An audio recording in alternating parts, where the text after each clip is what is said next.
Lupa didaftarkan, ratusan atlet Kabupaten Wonogiri frustasi imbas gagal ikut tanding. Ratusan atlet Kabupaten Wonogiri yang disiapkan untuk ajang Popda Jateng 2024 tingkat SD dan SMA di Semarang terpaksa harus menelan pil pahit karena tidak bisa ikut bertanding.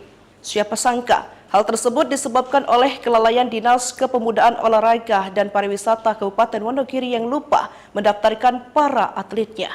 Kekecewaan ini menjadi perbincangan hangat di kalangan masyarakat usai gambar tangkapan layar yang menunjukkan rasa frustasi para atlet beredar di grup percakapan dan media sosial.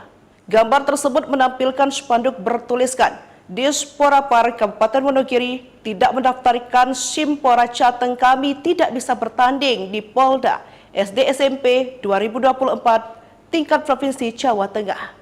Bupati Wonogiri Joko Sutopo menyayangkan kejadian ini. Menurutnya ada kesalahan teknis yang dilakukan staf Diaspora Wonogiri saat proses pendaftaran.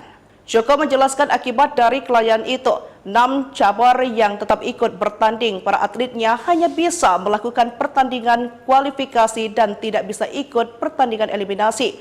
Pertandingan kualifikasi itu berarti hanya sampai pada tahap penyisihan.